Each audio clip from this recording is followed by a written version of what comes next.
ஒரு 8 மாதத்துக்கு முன்னாடி வரைக்கும் பார்த்தீங்கன்னா இந்த கோவில் இங்கே இருக்கிறதே தெரியாதுங்க. நானே ஒரு 2 முறை இதை கடந்து போய் இந்த கோவிலை தேடி வந்து இந்த கோவிலை என்னால் பார்க்க முடியாத அளவுக்கு இங்கே மரங்கள் வந்து மன்றி கிடக்கும்.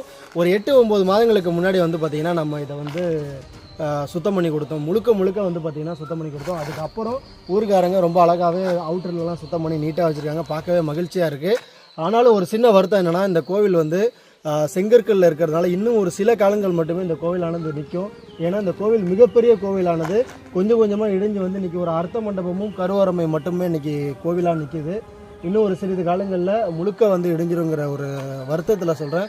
முடிஞ்ச இந்த வீடியோவை நீங்கள் ஷேர் பண்ணுங்கள். இந்த கோவில் எங்கே இருக்குதுன்னு பார்த்தீங்கன்னா, கும்பகோணத்துலேருந்து நாச்சியார் கோயிலேருந்து குமாரமங்கலம் சொல்லிட்டு இங்கே தான் இருக்குது. இந்த ஊரில் மட்டும் 5 கோயில்கள் இருக்குங்க. இந்த ஊரில் அப்படி என்ன சாபம்னு தெரியல, 5 கோயில்களுமே சிதிலமடைஞ்சு தான் இருக்குது. அவ்வளோ ஒரு வருத்தப்படக்கூடிய ஒரு விஷயம்.